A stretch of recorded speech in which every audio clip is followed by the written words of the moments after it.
everybody, Ryan here, Cranberry Township, Pennsylvania. Got a Lennox heat exchanger to replace on this Lennox unit. And as you can see, we've got a limited amount of space. Hopefully we don't have any issues getting that thing in there.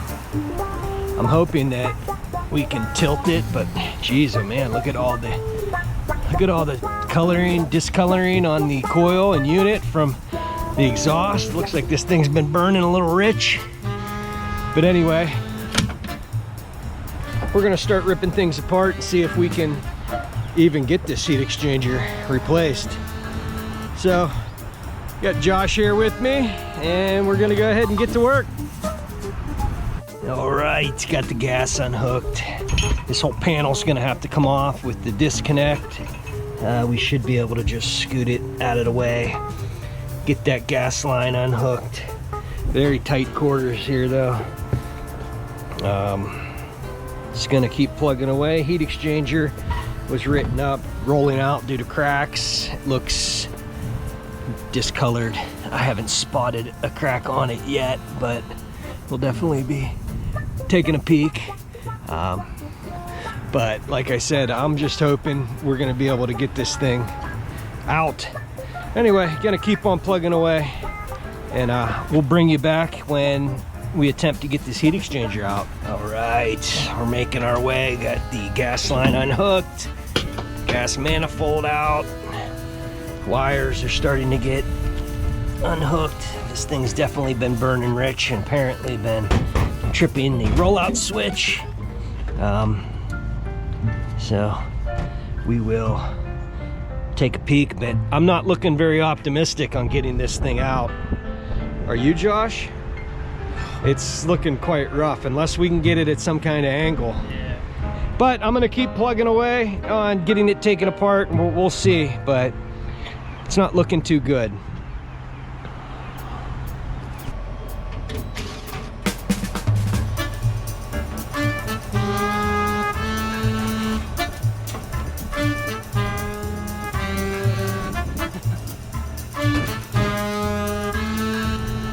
Josh, we're getting down to it now.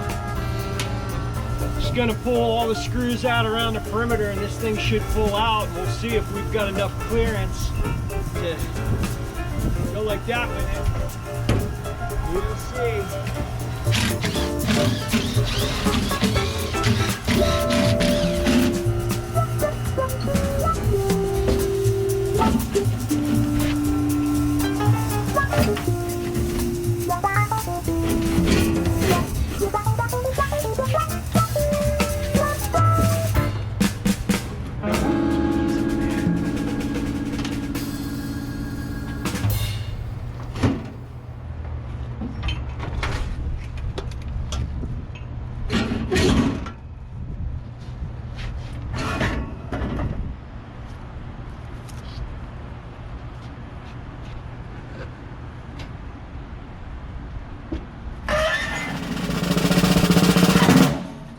Did it.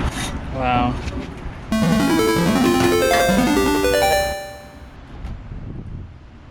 All right, Josh is sorting parts. I'm gonna clean up the ripped up insulation. We turned this thing on its side. We did have some rotted out seams. Right there is our hole with other very thin spots, but that's the one I can find right there. So I'm not sure how good it's picking up on camera, but we definitely have a rotted out seam.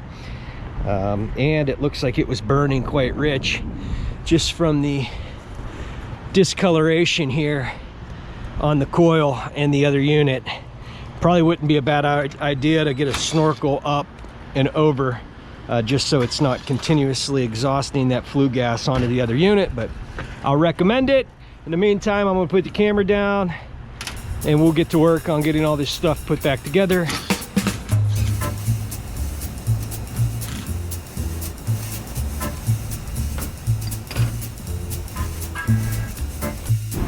All right, combustion blowers in, limits in, all the burners rollout been replaced. Josh is working on the ignition control board, new gas valve. The pipe vise made quick work of that. So as soon as he's finished up with that, I'm gonna set up and get this thing put back in, and we'll start piecing it back together. Definitely gonna be checking gas pressure on the new gas valve, make sure that high and low fire are adjusted correctly. And I was a little worried at first, seeing how close these two units were together, but was not that bad. So I'll be back.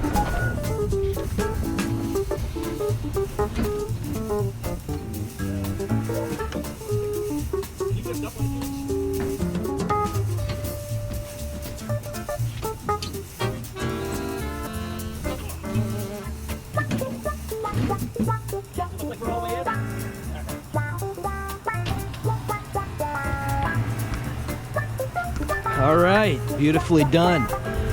We're back in place. I'm gonna get all those screws put in around the perimeter, and we'll start putting all the pieces and parts back together. I noticed a couple of screws here missing for the blower housing. We're gonna get all those in and secured, and go from there.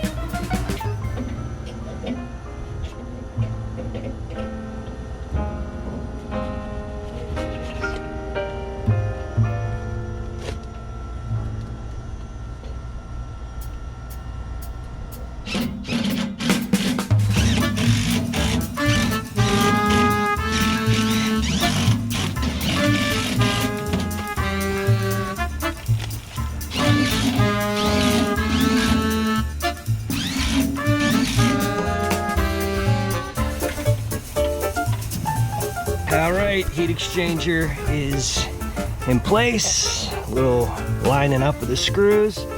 We got next here, Josh. Get the burner assembly put in place. All right, burner assembly in.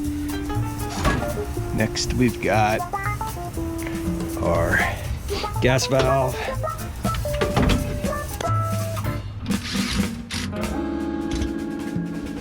Beautiful. All right, well, this is where I'm gonna leave you. I'm gonna get all the wiring put back on, get the gas piping finished up and piped in with the panel and the disconnect, get everything all hooked up.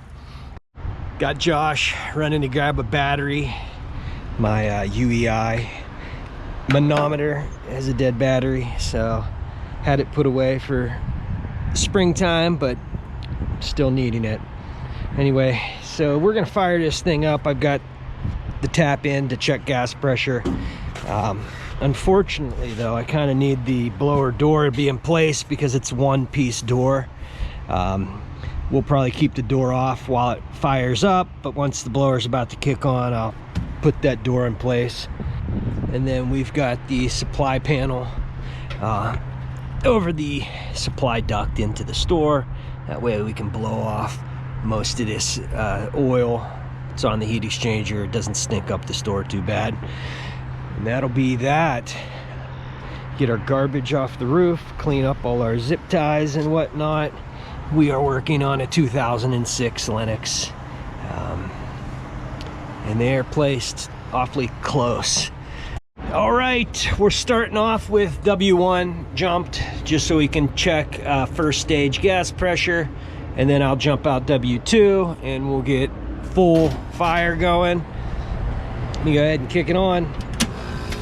We're calling for AC. All right, here we go. Let me get in place here.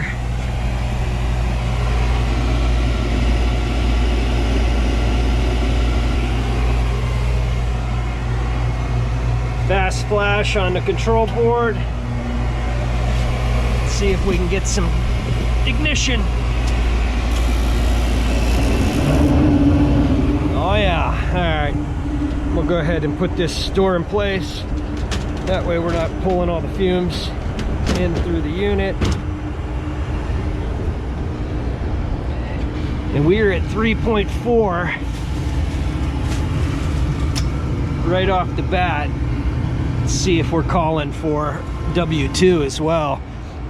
Let's see if we're calling for W2, because if not, we shouldn't have 3.4 inches of water column. We are not calling for low fire or high fire. Let's see if I can get this to go down. Very strange. Pull this W.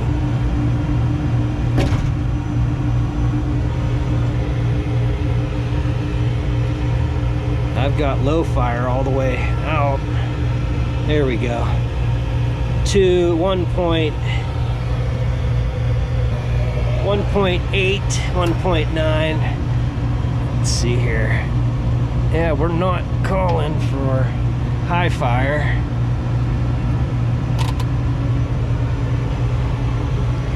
But I'm not switching. I'm gonna have to confirm that my wires are correct on this. I'll be back. All right, we're back. We had some wiring issues with this control board. For some reason, 24 volts was feeding the coil on this combustion blower relay.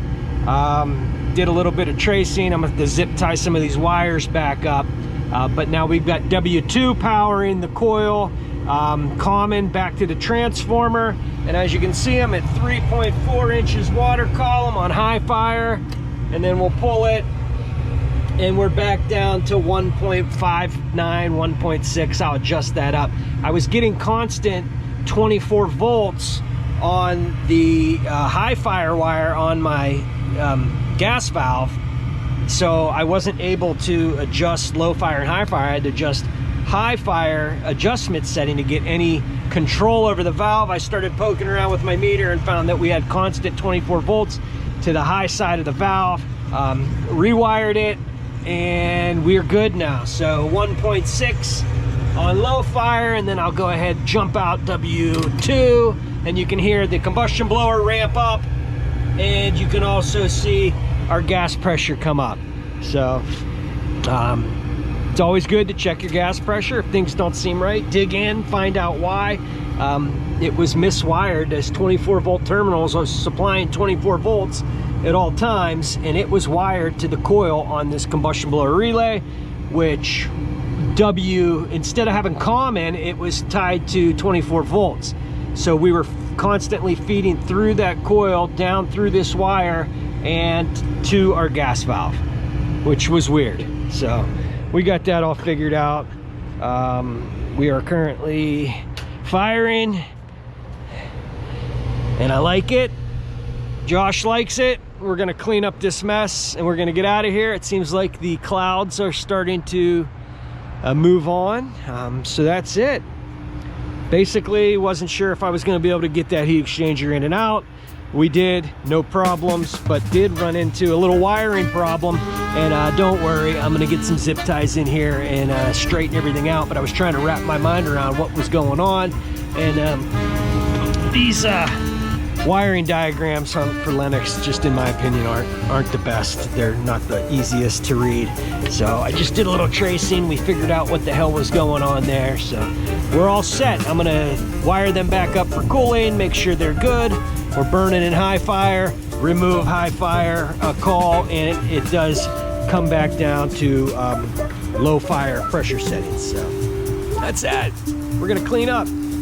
All right, guys, I hope you liked the video. If you did, hit that subscribe button, hit that bell icon. That'll notify you anytime I got a new video coming out. Leave me a comment, hit like. I appreciate you watching, and I'll see you on the next one.